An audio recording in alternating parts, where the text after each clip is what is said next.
इसे प्रकार गुरु महाराज साहब जी का निमित्त के कारण का गुरु महाराज साहब से कोई पातशाह का तो जो भी सिद्धि सिक्खी कंपनी चलाना तो हिंदू तो मुसलमान के अंदर एकता पैदा करके सारे में गुलामी नफरत जी है वो हटा करके एक प्रदेश के पूंज मुसलमानों ने भी हिंदुओं ने भी सारे थाने तीर्थों पर जाके हमारा धार्मिक प्रचार करके गुरमत का प्रचार किया सके पातशाह जी ने ऐसी बख्शी की थी सबने ने एकता पैदा करने के कोई प्रवेश कर रहा है हिंदू ना मनो ये एकता करने का सके पातशाह जी ने बड़ा भारी एक प्रकल्प किया सके पातशाह जी ने एक प्रयोजन की सिद्धि की सरकार के अंदर ये हमने निमित्त ते प्रमाण ते प्रयोजन सिद्धि गुरसिੱਖੀ का दान देना अगे वास्ते जिवें रामचंद्र जी के बाद श्री रामचंद्र रूप के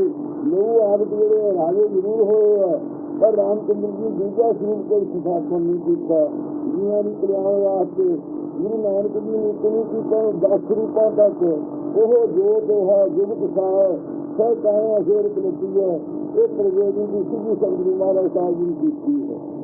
अब इसे प्रकार साहब संगत जी इन्हें दर्शन जोड़े हो रहे हैं इन्होंने तो मगरों गुरु नानक साहब का गुरु कौन है पंजवा दर्शन किया तो गुरु नानक साहब का गुरु कौन है जिन्हें रामचंद्र जी ने वशिष्ठ मुनि ने आपका गुरु धारिया अब कृष्ण भगवान जी ने शस्त्र विद्या का गुरु संदीप ने धारण किया तो गायत्री मंत्र जो है दुर्वासा ऋषि ने धारण किया इस प्रकार साध संगत जी उन्हें कारण दो धारी गुरु आके धारे है कि सतगुरु नानक देव जी भी किसी ने गुरु धारिया इस भी बात को जिक्र है कि सतगुरु नानक देव जी ने अदल का स्वाई गुरु सन अपने छिपे प्रकाश रूप सन उन्होंने किसी गुरु धारण की लोड़ नहीं थी वो अपने गुरु स्वरूप होकर प्रगट हुए सन संसार पर जो कहूँगी मर्यादा स्थापन की है गुरु गुरु धारण की वो महाराज साहब सके पातशाह जी ने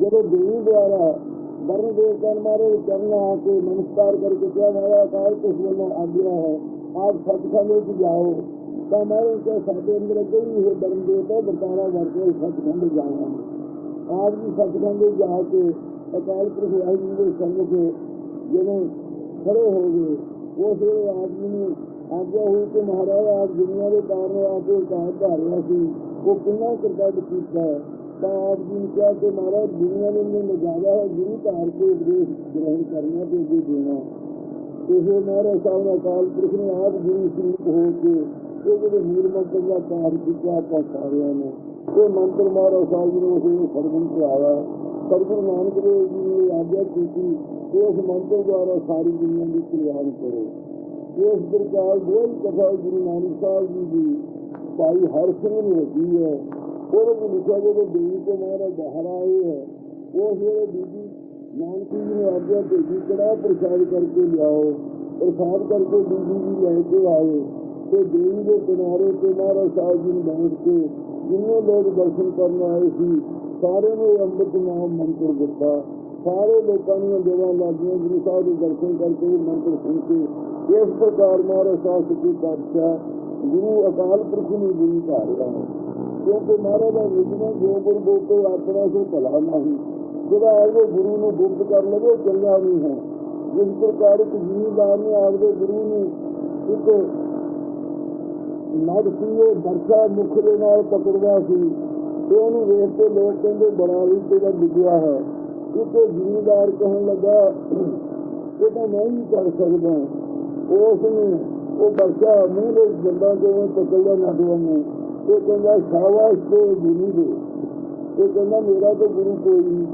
कहते चंगा शेर चलाया नशा मुँह सारा काट गया कहने लगा तू पिछले सिक्खा कहते मैं पक्षियों में बाहर जाना होंगे तो बाकी मेरे हथा दिंदी सी उसे बगला किनारे सब बड़े मछलियां ने छिड़ के कहाँ बोल गया सी वेख के मैं सीखा सी वो बाकी अपनी पकड़ लग गया सी अब मैं मीडिया पकड़िया सी क्योंकि वो तेरा गुरु सी नकल कर की सी वो तो तू सीखा सी ये तो गलती की है इस प्रकार गुरु साहब के बाणी में तुम्हारा नहीं लिखोया नहीं अपने गुरु ने क्यों क्या सतगुरु नानक देव जी ने परंपर तार जम परमेश्वर नानक गुर मिलिया सोई जी। गुरु नानक मिलिया तारवें तेरे चरणों को बलिहारा। 10वें पातशाह ने सिखा ने पूछा कि महाराज गुरु नानक साहब का गुरु कौन है? तो 10वें पातशाह कोटियां सोइयां को दिखा। कई कोट इंद्र करे जिनके कई कोट उपिंद्र बनाओ खुपायो। दानव जो जमीन करा कर पक्ष पशु ने जात जनायो। आज लगे तब सारुत है शिवो ब्रह्मा कछ पार न पायो। ये वेद के पेड़ न भेड़ लख्यो तो गुरु गुर मोह बता। इन्हों का वेद के पेड़ भेड़ नहीं लख्या। वो गुरु तेग बहादुर साहब ने सानू दस्या कि गुरु नानक साहब के गुरु हैं अकाल पुरख। इस प्रकार होर भी बाणी पहले पातशाह क्या हर गुर मूर्त एकता वर्त है। हरि को गुरु कोई रूप के वर्त रहे हैं। नानक हर गुर भाया वो परमेश्वर गुरु सानू भाਉਂਦਾ है। ये अपनी बाणी पेश करके ਜਿਹੜੇ लोग होर कहेंगे कि गुरु सी कोई ये उन्हों की गलती है। जो गुरु नानक साहब ने किसी देहधारी में गुरु भाया होंगे तो सिख भी अज किसी के चेले बने होंगे। सारे बाणी के पल्ले मारा साउन लाया अमृत छुपा के ये क्या कि सारों का बाणी गुरु ग्रंथ साहिब जी गुरु है। अगे पंज प्यारे भी गुर के जोड़े पंच गुरमत पंच सखे गुर भाई। गुरमत भी जो पंज प्यारे गुर भाई है आपको ये शिक्षा दी है गुरु साहब ने अपने पहले पातशाह के सोहरिया में तुका होंगे। इस प्रकार मर्यादा ही पहला तो कायम की है गुरु साहब। बाणी गुरु गुरु है बाणी विच बाणी अमृत सारे। गुरबाणी कहा सेवक जनमाना प्रकाश गुरु निस्तारे। जो होर जो भटकते हैं उन्होंने गुरमत को निश्चया नहीं है। वो गुरमत के निश्चय को हिले हुए लोग डोलते फिरते हैं। कभी किसी का करना वापी गुरु को आगे करे किसी को मंत्र लेंगे है ना उन्होंने आप जब की दर्शन का देने वाले आगे तो ना लेने वाले के हृदय च बसना है। इस प्रकार की हाल दुनिया की वर्त रही है। इस करके गुरु नानक साहब के गुरु अकाल पुरख आज उनके क्या उतारा सही गुरु समझिए हमारा गुरु कल नहीं कर दी ये बात कही है। इसी प्रकार छे प्रश्न के ऊपर आ गए हैं। 7वें प्रश्न है जी बाणी वेदानुसार है तो वेदा के विरुद्ध है। जे तो वेदानुसार तुम कहोगे बाणी के सारे के है तो अगे दो भी दुनिया की कल्याण करते तो गुरबाणी रचन की लोड़ थी। तो जो गुरबाणी वेदों तो उल्ट है तो फिर जो वैदिक मत है वो आस्तिक मत है। जो वैदिक मत उल्टा वो नास्तिक मत है। ये फिर लोड़ ही किसी बाणी रचन की ये जो सवाल है ये सारिया चीज़ों की तो पहले लोड़ है। किसी श्री ग्रंथ साहिब के अर्थ पढ़ने हैं दुनिया में मैं सवालों में लैके साढ़े अगे देखना वो पहले में हमेशा चेते करके उन्होंने चलिए सही तौर पर किसी गुरमत में समझ के सबने शिक्षा देनी है। इस करके महापुरुष से पहला उत्तर प्रश्न दिया करेंगे। इसी प्रकार साहब संजय जी इतने गुरु तीजे पातशाह जी का प्रमाण देना जो सतगुरु महाराज साहब गए हम कुरुक्षेत्र के अगे महाराज साहब गंगा से गए है। उतों के विद्वानों ऋषियों मुनियों सारे लोगों दर्शन किया तो महाराज बाणी जी है वेदानुसार है तो विरुद्ध है। महाराज उनका भाई ना विरुद्ध है ना अनुसार है स्वतंत्र है गुरबाणी। कहती है बाणी की की लोड़ सी रचन की तब ऊपर संदेह दिता है। जैसे धरती ऊपर मेघ ला वर्षित है क्या धरती मध्य पानी नहीं। जैसे धरती मध्य पानी प्रवासिया दिन पदों बरसी खुदा। इस प्रकार धरती में पानी जरूर है पर वजन तो बगैर जोड़ा है पानी खूहों के भी कौरे हो जाते होंगे। इस करके नहर के पानी के होंगे फिर भी बरखा की लोड़ है। उच्चिया थावों सारे थां डबल बरखा करके संगीत कर जाए। इस प्रकार भाई वेदा का जोड़ा ज्ञान से खूह के पानी की नहीं आई थी। किसी ने अधिकार से कहा वरना भी इसमें उसका भी अधिकार नहीं मनुष्य मंदी लिखा हुआ है। गायत्री मंत्र में अंति नहीं सी बोल सकता कहूँ कि हिंदुआ गायत्री को गुप्त हो छतरी जो लै सकते दे नहीं सकते। सूत्र का ही उपदेश नहीं सी लै सकते।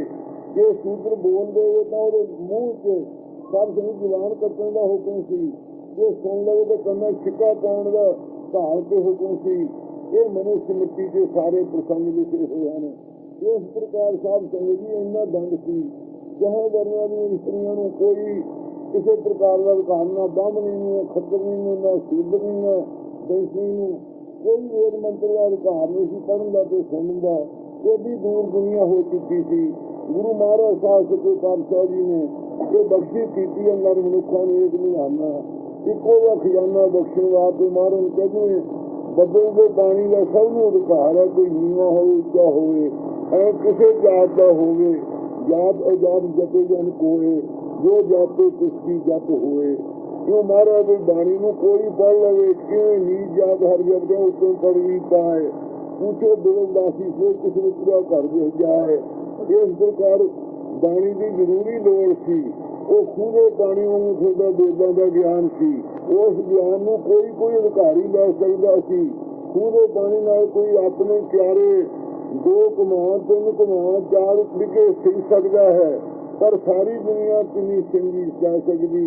इवें कोई 12 साल विद्या पढ़े काशी विच काल पढ़े कोश पढ़े सिखिया मुरुकत कल्प व्याकरण आदि सारे पढ़ लवे तो वेद के 6 अंग है तो वेद का ज्ञान वो आदमी समझ सकता सी। फिर वो भी ये करके दूसरे समझा के देश बोली च दे सकता सी। वो संस्कृत बोल के किसी ने समझा नहीं सकता। इस करके कही वो वेदों का जोड़ा ज्ञान से पाबंदी वाला सी। खूह के पानी की नहीं आई सी। वो बिना पैरों तो सी। ये बरखा होंगी फिरती है थां थां पानी की सारे थां में क्यों बदल भी नहीं आई। गुरबाणी है भाई सिकंत हुआ ना वेदा अनुसार हुआ ना विरुद्ध विरुद्ध इस करके नहीं आस्तिक है अनुसार इस करके नहीं। वेदा के 80,000 सूची कर्मकांड में लै जोड़ी जाती है। 16,000 जी उपासना बाणी नाम की महिमा नाम के धारे सगले जंत नाम के धारे खंड ब्रह्मांड सब नाम के सिमरन करके ही पापी भी उगे जाते हैं। नाम के सिमरन करके ब्रह्म ज्ञानियों भी जीवन मुक्ति रास्ते वास्ते ब्रह्म ज्ञानी के नाम आधार की लोड़ पैंदी है। इस प्रकार गुरु महाराज साहब की बाणी स्वतंत्र है और सारिਆਂ ਨੂੰ लोड़ सी। इस तो बिना सर नहीं सकता किसी का भी कल्याण नहीं हो सकती। जहाँ जिदा के विषयों मिलने वास्ते मेरे मनुखों ने कोई जिहा खजाना बख्शिया है जो बाणी स्वतंत्र है। इस प्रकार साध संगत जी 9वां दर्शन ये है कि 8वां दर्शन ये है कि गुरु केड़े पातशाह ने अर्थ पहला गुरु ग्रंथ साहब के सुनाए। तो ये साध संगत जी इस दर्शन के उत्तर वास्ते गुरु दसम पातशाह जिस वक्त श्री अनंदपुर साहब के जग के कारण वास्ते संगतां नूं निहाल कर रहे सी। उस वक्त एक सिख 5 ग्रंथी का पाठ करिया करता जिन्हें ओंकार भावनखरी सिद्ध गोष्ठ सुखमनी साहब आशा की वार इन्होंने बाणियों का पाठ करता। ये बड़े तड़कों उठ के सिख होले महल्ले के दिन सन ये ओंकार का पाठ कर लगा। गुरु साहब जी बंगले साहब चुके केसगढ़ साहब के बैठे सुन रहे सिख बड़े रस नाल बाणी शुरू की। जो बाणी पढ़दे टोके पढ़ी करते कीमत करता जाने के जाने वो सूरा पढ़िया बाणियां करते कीमत करता जाने कह जाने वो सूरा।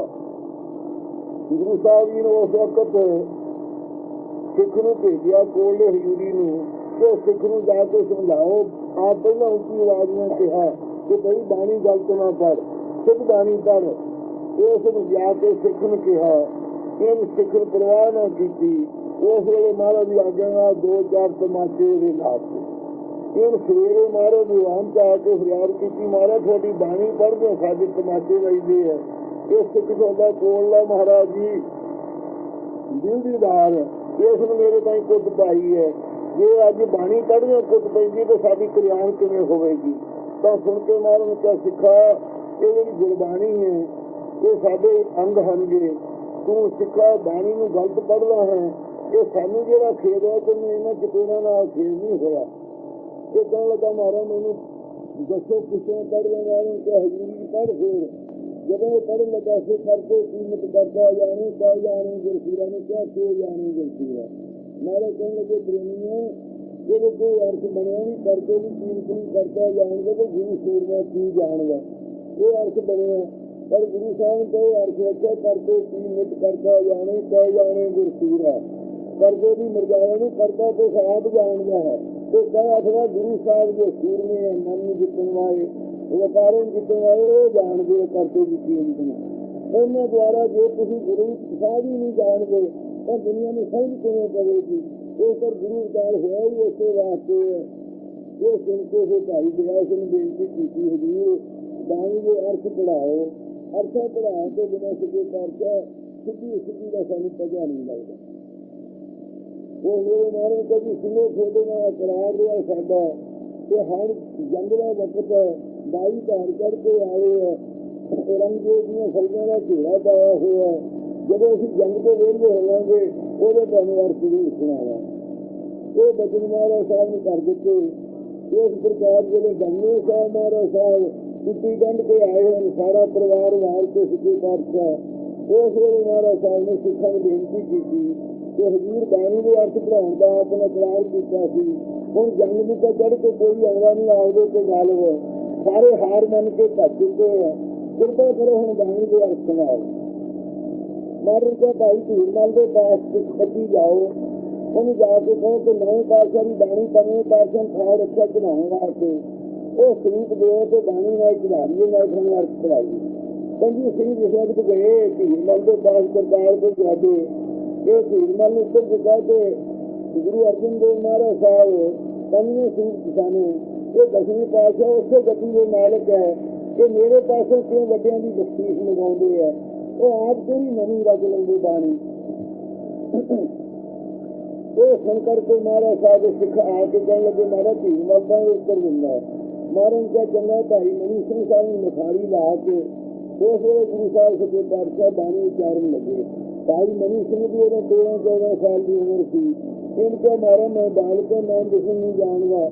ਮਹਾਰਾਜ ਕਿਹਾ ਤੂੰ ਕਹੀ ਅਗੰਮੀ ਕਲਮ ਚੱਲੇਗੀ। ਭਾਈ ਮਨੀ ਸਿੰਘ ਤੂੰ ਕਲਮ ਪਕੜ ਕੇ ਪੱਤਰੇ ਵੱਲ ਕਰਕੇ ਬੈਠ। ਉਸ ਵੇਲੇ ਭਾਈ ਮਨੀ ਸਿੰਘ ਜੀ ਕਲਮ ਕਰਕੇ ਬੈਠੇ। ਉਸ ਵੇਲੇ ਮਹਾਰਾਜ ਦਾ ਬਚਨ ਮੰਨ ਕੇ ਅਸੀਂ ਅਗੰਮੀ ਕਲਮ ਚੱਲੀ। ਸ੍ਰੀ ਜਲ ਸਾਹਿਬ ਦੇ ਰਹਿ ਰਾਸ ਦੇ ਨਾਮ ਸ਼ਬਦ ਤੇ ਕੀਰਤਨ ਖੋਲਾ ਇਹ ਲਿਖਿਆ ਗਿਆ ਪਹਿਲੇ ਵੇਖ ਕੇ ਮਹਾਰਾਜ ਸਾਹਿਬ ਭਾਈ ਸਾਹਿਬ ਨੂੰ ਕਹਿੰਦੇ ਕਿਉਂ ਭਾਈ ਸਾਹਿਬ ਵੇਖਿਆ ਮਹਾਰਾਜ ਦੇ ਕੌਮ ਵਿੱਚ? ਕਹਿੰਦੇ ਹਾਂ ਮਹਾਰਾਜ ਆਪ ਹੀ ਇਹ ਕਰਨ ਕਾਰਨ ਹੈ। ਇਸ ਪ੍ਰਕਾਰ ਮਹਾਰਾਜ ਨੇ ਬਾਣੀ ਦੀ ਲਿਖਾਈ ਆਰੰਭ ਕੀਤੀ ਤੇ ਹਮੇਸ਼ਾ ਲਈ ਅਰਥ ਗੁਰੂ ਸਾਹਿਬ ਪਿਛਲੇ ਸਾਲ ਪੜ੍ਹਾਇਆ ਕਰਦੇ। ਉਹ 9 ਮਹੀਨਿਆਂ ਵਿੱਚ 9 ਦਿਨਾਂ ਵਿੱਚ 9 ਘੜੀਆਂ ਵਿੱਚ 9 ਪਲਾਂ ਵਿੱਚ ਬਾਣੀ ਸਾਰੀ ਲਿਖਾਈ ਤੇ ਨਾਲੇ ਬੰਦੇ ਸਾਹਿਬ ਸਿੱਖਾਂ ਨੂੰ ਅਰਥ ਗੁਰੂ ਸਾਹਿਬ ਨੂੰ ਪੜ੍ਹਾਏ। ਉਹ ਹਰਕਾਰੀ ਸਿੰਘ ਸਨ ਜਿਹਨਾਂ ਦੇ ਭਾਈ ਦਇਆ ਸਿੰਘ ਆਦਿ ਗੁਰਮੁਖ ਸਿੱਖ ਸਨ। ਉਹਨਾਂ ਸਾਰੇ ਭਾਈ ਬੰਦਾ ਸਿੰਘ ਆਦਿ ਜਿਹੜੇ ਭਾਈ ਸਿੱਖ ਸਨ, ਭਾਈ ਮਰਿਆਦਰ ਸਿੰਘ ਆਦਿ ਸਿੱਖ ਸਨ। ਹੁਣ ਭਾਈ ਮਨੀ ਸਿੰਘ ਸਾਹਿਬ ਜੀ, ਬਾਬਾ ਦੀਪ ਸਿੰਘ ਆਦਿ ਇਹਨਾਂ ਗੁਰਮੁਖ ਸਿੱਖਾਂ ਨੂੰ ਹਰਕਾਰੀਆਂ ਸਿੰਘਾਂ ਮਹਾਰਾਜ ਤੋਂ ਵਿਦਿਆ ਪੜ੍ਹੀ। ਗੁਰੂ ਸਾਹਿਬ ਤੋਂ ਵਿਦਿਆ ਪੜ੍ਹ ਕੇ ਸਾਰੇ ਜੀਵਨ ਮੁਕਤ ਹੋ ਕੇ ਕਦੇ ਮੁਕਤ ਹੋ ਗਏ। ਕਿਸੇ ਨੂੰ ਚੇਤਾ ਨਾ ਰੱਖਿਆ ਸਰੀਰ ਦਾ। ਜਦੋਂ ਇਸ ਤਰ੍ਹਾਂ ਦੀ ਹਾਲਤ ਹੋ ਗਈ ਮਹਾਰਾਜ ਨੇ ਕਿਹਾ ਕਿ ਇਹ ਸੰਪਰਦਾ ਅਸੀਂ ਤੋੜਨੀ ਹੈ ਤੇ ਦੁਨੀਆ ਦੀ ਕਾਇਮ ਰਹੇ। ਭਾਈ ਮਨੀ ਸਿੰਘ ਨੂੰ ਫਿਰ ਹਰਿਮੰਦਰ ਸਾਹਿਬ ਦੇ ਗ੍ਰੰਥੀ ਬਣਾ ਕੇ ਭੇਜਿਆ ਗਿਆ ਕਿ ਤੁਸੀਂ ਉੱਥੇ ਨਾ ਤਾਂ ਕਥਾ ਪੜ੍ਹਾਇਆ ਕਰੋ ਸੰਗਤ ਨੂੰ ਤੇ ਨਾਲੇ ਸ੍ਰੀ ਹਰਿਮੰਦਰ ਸਾਹਿਬ ਦੇ ਗ੍ਰੰਥੀ ਦੀ ਡਿਊਟੀ ਦਿਓ। ਇਹ ਸੁਣ ਕੇ ਭਾਈ ਮਨੀ ਸਿੰਘ ਸਾਹਿਬ ਜੀ ਹਜ਼ੂਰ ਸਾਹਿਬ ਮਹਾਰਾਜ ਦੇ ਨਾਲ ਗਏ ਹੈ। ਹਜ਼ੂਰ ਸਾਹਿਬ ਗੁਰੂ ਗ੍ਰੰਥ ਸਾਹਿਬ ਨੂੰ ਗੁਰਿਆਈ ਦੇ ਕੇ ਭਾਈ ਮਨੀ ਸਿੰਘ ਸਾਹਿਬ ਨੂੰ ਭੇਜਿਆ ਹੈ। ਉੱਥੇ ਆ ਕੇ ਸ੍ਰੀ ਹਰਿਮੰਦਰ ਸਾਹਿਬ ਦੇ ਨਾਲ ਸੰਸਾਰ ਜਿਹੜੀ ਇਹ ਗੁਰਮਤਿ ਹੁਣ ਤੱਕ ਅੰਮ੍ਰਿਤਸਰ ਸਾਹਿਬ ਦੀ ਬਾਬੇ ਨੀਰ ਸਿੰਘ ਦੇ ਡੇਰੇ ਵਿੱਚ ਚੱਲਦੀ ਰਹੀ ਹੈ ਤੇ ਚੱਲਦੀ ਹੁਣ ਸੰਤ ਦੇ ਬਾਲ ਸਿੰਘ ਉੱਤੇ ਹਨ। ਇਸੇ ਪ੍ਰਕਾਰ ਦੇ ਸਾਧਾਂ ਬਾਬਾ ਦੀਪ ਸਿੰਘ ਜੀ ਦਾਨੇ ਸਾਹਿਬ ਦੇ ਕਿਰਸਾਲ ਦੇ ਮੋਢੀ ਰਹੇ। ਇਸ ਪ੍ਰਕਾਰ ਇਹ ਕਿਰਸਾਲ ਸਾਹਿਬ ਸ੍ਰੀ ਗੁਰੂ ਗੋਬਿੰਦ ਸਿੰਘ ਸਾਹਿਬ ਨੇ ਸਭ ਤੋਂ ਪਹਿਲਾਂ ਅਰਥ ਪੜ੍ਹਾਏ ਹੈ। ਉਹਨੂੰ ਇਸ ਪ੍ਰਕਾਰ ਜਿਵੇਂ ਲਿਖੇ ਪੰਜਵੇਂ ਪਾਤਸ਼ਾਹ ਅਰਥ ਕਰ ਦਿੰਦੇ ਸੀ। ਜਦੋਂ ਬਾਬੇ ਦਾ ਵੀ ਪਾਠ ਕਰਦੇ ਉਸ ਤਰ੍ਹਾਂ ਕਿਸੇ ਸ਼ਬਦ ਤੋਂ ਤੁਹਾਰਾ ਸੁਣਾ ਦਿੰਦੇ ਸੀ। ਔਰ ਮੁੱਢ ਤੋਂ ਲਾ ਕੇ ਲਗਾਤਾਰ ਜਿਹੜੇ ਅਰਥਾਂ ਦੀ ਸਿਖਾਣ ਹੈ ਉਹ ਸ੍ਰੀ ਗੋਬਿੰਦ ਸਿੰਘ ਸਾਹਿਬ ਮਹਾਰਾਜ ਤੇ ਲਾਈ ਜਾਂਦੀ ਹੈ। ਅਤੇ ਇਸੇ ਪ੍ਰਕਾਰ ਸਾਹਿਬ ਸੁਣੋ ਜੀ ਇੱਕ ਦਰਸ਼ਨ ਹੋਰ ਹੈ। ਉਹ ਹੈ ਜਪਜੀ ਸਾਹਿਬ ਮਹਾਰਾਜ ਸਾਨੂੰ ਕਿੱਥੇ ਉਤਾਰੇ। ਇਹ 8ਵਾਂ ਦਰਸ਼ਨ ਹੈ। ਇਸ ਦੇ ਉੱਤੇ ਵਿਚਾਰ ਫਰਮਾਉਂਦੇ ਹਨ ਕਿ ਪਹਿਲੇ ਪਾਤਸ਼ਾਹ ਜੀ ਜਿਸ ਵਕਤ ਗੁਰਦਾਸਪੁਰ ਸਾਹਿਬ ਆਜ਼ਾਦ ਕੀਤਾ ਉਸ ਵਕਤ ਮਹਾਰਾਜ ਸਾਹਿਬ ਜੀ ਨੇ ਗੁਰਦਾਸਪੁਰ ਸਾਹਿਬ ਵਿੱਚ ਬਰਾਦਰੀਆਂ ਦੀ ਜਮਾਤ ਵਿੱਚ ਸੰਤ ਰਹਿੰਦਿਆਂ ਦਾ ਮੋਢੀ ਸੀ। ਬਰਾਦਰੀਆਂ ਦਾ ਉਹ ਆਈ ਤੇ ਸਤਿਗੁਰੂ ਮਹਾਰਾਜ ਸਾਹਿਬ ਦੇ ਹੁਕਮ ਅਨੁਸਾਰ ਗੁਰੂ ਅੰਗਦ ਸਾਹਿਬ ਜੀ ਮਹਾਰਾਜ ਦੀ ਸੇਵਾ ਹੀ ਸਨ। ਉਹਨੂੰ ਮਹਾਰਾਜ ਨੇ ਕਿਹਾ ਜਮਾਤ ਦੀ ਤੁਸੀਂ ਸੇਵਾ ਕਰੋ। ਮਹਾਰਾਜ ਦੀ ਆਗਿਆ ਜਾ ਕੇ ਉਹਨਾਂ ਨੂੰ ਖਾਣ ਪਾਣ ਦੀ ਜਿੰਨੀ ਲੋੜ ਸੀ ਲੰਗਰ ਤੇ ਮਹਾਰਾਜ ਨੂੰ ਪਹੁੰਚਾਤੀ। ਜਦੋਂ ਮਹਾਰਾਜ ਰਸਤੇ ਵਿੱਚ ਆ ਕੇ ਬੈਠੇ ਇਹਨਾਂ ਸਾਧੂਆਂ ਦੇ ਪਾਸ ਇਹ ਸੰਤ ਨੇ ਸਾਧੂ ਨੇ ਮਹਾਰਾਜ ਦੇ पानी प्रेम के नाल मिल के गुरु अंगद साहब ने लिखिया। महाराज गुरु नानक साहब जी ने सिक्खी पंथ नवा पैदा किया है। ਇਹਦਾ ਗੁਰ ਮੰਤਰ ਕਿਹੜਾ ਹੈ ਅਤੇ ਮੂਲ ਮੰਤਰ ਕਿਹੜਾ ਹੈ ਤੇ ਮਾਲਾ ਮੰਤਰ ਕਿਹੜਾ ਹੈ।